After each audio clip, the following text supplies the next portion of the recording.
হাদি হত্যার বিচারের দাবিতে টান টান উত্তেজনা শাহবাগ হাদি শহীদ চত্বর এলাকা।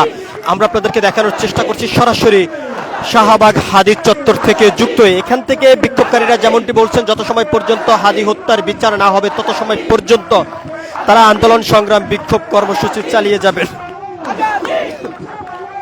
আমরা এখানে একাধিক বিক্ষোভকারীদের সঙ্গে কথা বলেছি, তারা যেমনটি বলেছেন যত সময় পর্যন্ত হাদির হত্যাকারীদেরকে গ্রেফতার করে বিচারের আওতায় নিয়ে না আসা হবে তত সময় পর্যন্ত তাদের কর্মসূচি চলমান থাকবে বলে তারা জানিয়েছেন। দীর্ঘ 28 ঘন্টা পর্যন্ত রাজপথে অবস্থান করে বিক্ষোভ কর্মসূচি চালিয়ে যাচ্ছেন। গতকাল কেন্দ্রীয় শহীদ মিনার থেকে বিক্ষোভ কর্মসূচিটি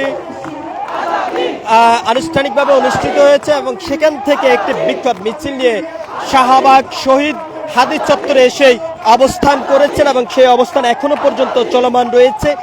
আজ তারেক রহমান শহীদ হাদির কবর জিয়ারত করতে এসেছেন, তার সম্মানের শহীদের 2 ঘন্টার জন্য শাহবাগ হাদি চত্বর ছেড়ে দিয়েছেন এবং তারেক রহমান হাদির কবর জিয়ারত করার পরেই আবারও শাহবাগ হাদির চত্বরে এসে অবস্থান করেছেন বিক্ষোভকারীরা। এখান থেকে তারা যেমনটি বলছেন তত সময় পর্যন্ত হাদির হত্যাকারীদেরকে আইনের আওতায় নিয়ে না আসা হবে তত সময় পর্যন্ত তাদের বিক্ষোভ কর্মসূচি চলমান থাকবে। বর্তমানে টান টান উত্তেজনা বিরাজ করছে হাদির হত্যাকারীদেরকে বিচারের আওতায় নিয়ে এসে বিচার করার দাবিতে। আমরা আপনাদেরকে সেই চিত্রটি সরাসরি দেখানোর চেষ্টা করছি। এখানে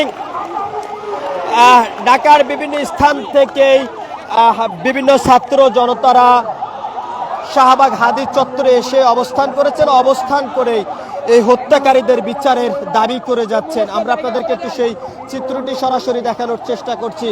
গতকাল থেকেই শাহবাগ এলাকায় অবস্থান করে এই বিক্ষোভ কর্মসূচি চালিয়ে যাচ্ছেন। এখান থেকে বিক্ষোভকারীরা আরো যেমনটি বলছেন যত সময় পর্যন্ত বর্তমান অন্তর্বর্তীকালীন সরকার হাদির হত্যাকারীদেরকে প্রকাশ্যে বিচার না করবেন তত সময় পর্যন্ত তাদের বিক্ষোভ কর্মসূচি চলমান থাকবে। হাদি বাংলাদেশের স্বাধীনতা সার্বভৌমত্ব নিয়ে কথা বলেছেন এবং ভারতের আগ্রাসনের বিরুদ্ধে কথা বলেছেন, যার কারণেই হাদি জীবন দিতে হয়েছে ভারতের সংগঠনের টার্গেটে পড়েছেন তিনি, এমনটি কিন্তু অনেকে অভিযোগ করে বলেছেন।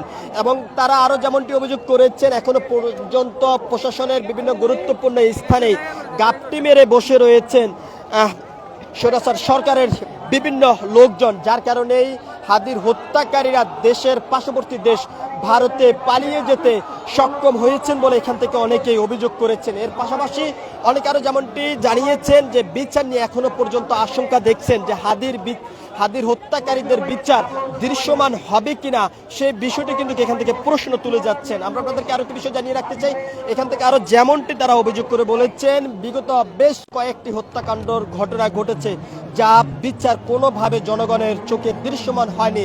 হাদির হত্যাকারীদের বিচার দৃশ্যমান হবে কিনা সেই প্রশ্ন কিন্তু এখান থেকে আজকে বিক্ষোভকারীরা বলে যাচ্ছেন। আমরা আপনাদেরকে সরাসরি শাহবাগ হাদির চত্বর থেকে যুক্ত হয়ে দেখানোর চেষ্টা করছি। দীর্ঘ 28 ঘন্টা অতিবাহিত হচ্ছে এই বিক্ষোভ কর্মসূচি।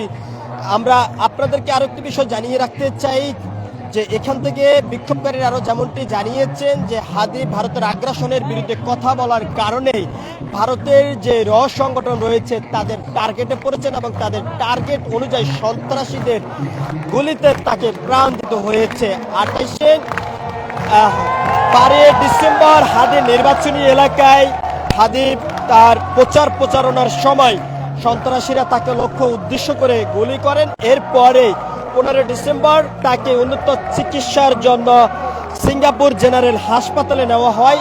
18 ডিসেম্বর সিঙ্গাপুর জেনারেল হাসপাতালে চিকিৎসাধীন অবস্থায় তিনি মারা যান। তারপর থেকেই হত্যাকারীদের বিচারের দাবিতে রাজপথে অবস্থান করেছেন ইনকিলাব মঞ্চের নেতাকর্মী সহ বিভিন্ন ছাত্র জনতা এবং সর্বস্তরের জনগণ, এবং সেই বিচারের দাবি কর্মসূচি এখনো পর্যন্ত চলমান রয়েছে।